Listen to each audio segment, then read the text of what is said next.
I'm Miss Amanda, and I'm here from the library, and I'm outside in our nature exploring today. And I am here to talk about our DIY home garden take and make kit that you have picked up from the library.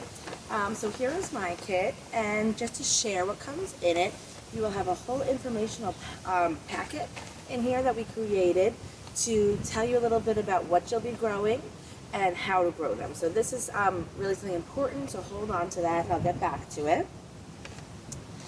You also in your kit have these growing bags.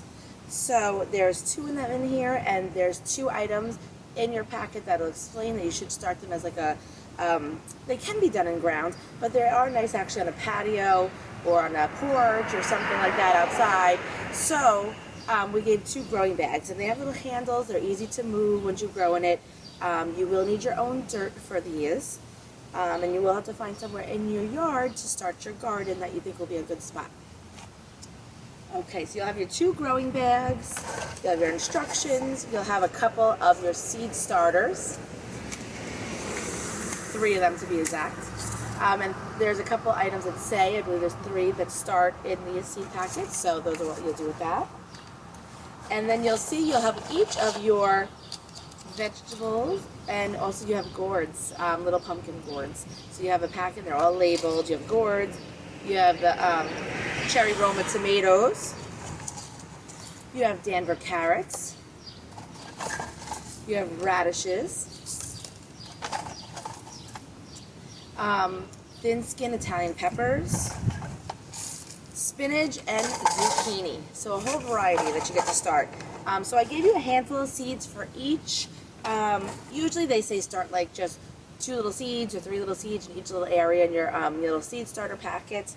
But I gave you extra just in case some don't take.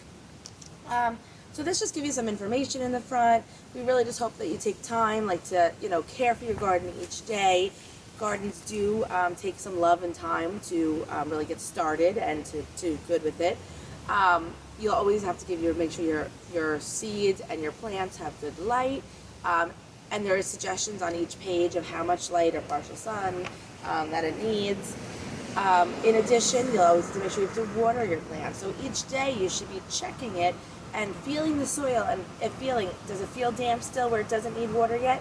Or is it getting dry and I definitely need to add some more water.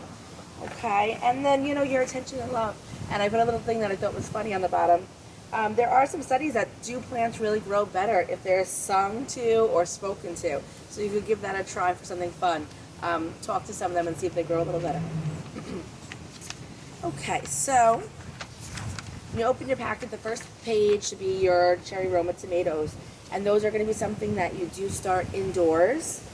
It takes about 7 to 14 days for them to start sprouting. And then that is going to be something that's going to go in your grow bag. And if you have a cage or a trellis or something like this behind me for it to grow up to and attach to, tomato plants do need that often. They get very top heavy. So if you don't have something like that, I don't want you to have to go in and invest something.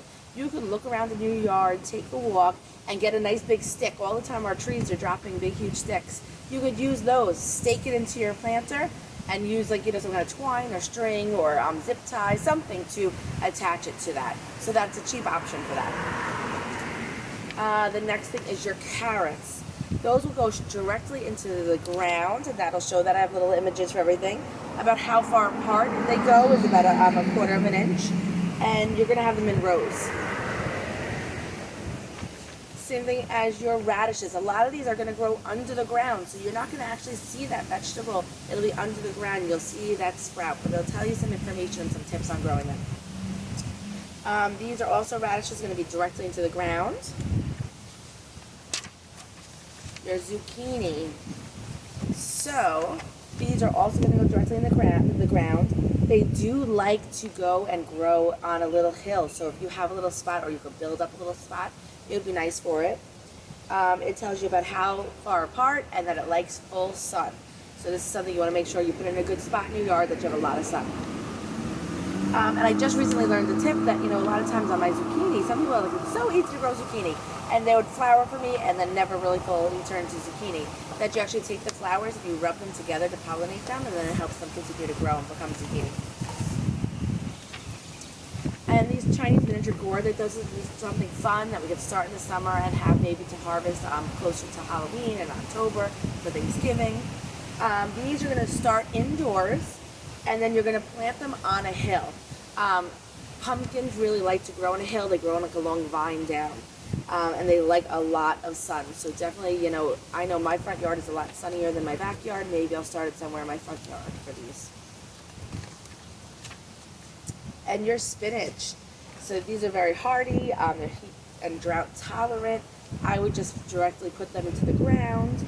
I'm going to tell you a little bit about how long to take to germinate them, how seeds, the depth of them. So that'll give you that information on there when you start those. Peppers, you're going to start indoors in your little pods, and then you're going to transfer them eventually to your grow bags. And they also like full sun. And this will just give you a little guide on the very end about everything that you should have found in your kit.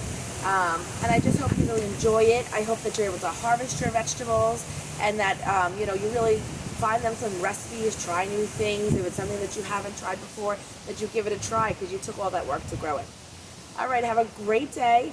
I hope you enjoy your garden, and I hope please take pictures, send them to us. On the last page, it says where you could send them to share them with us. We would love to share them with other families and what you're doing in your yard. And even if you ended up growing them, send us pictures of what you grew and then what you made with it and you eating it. It would be so much fun.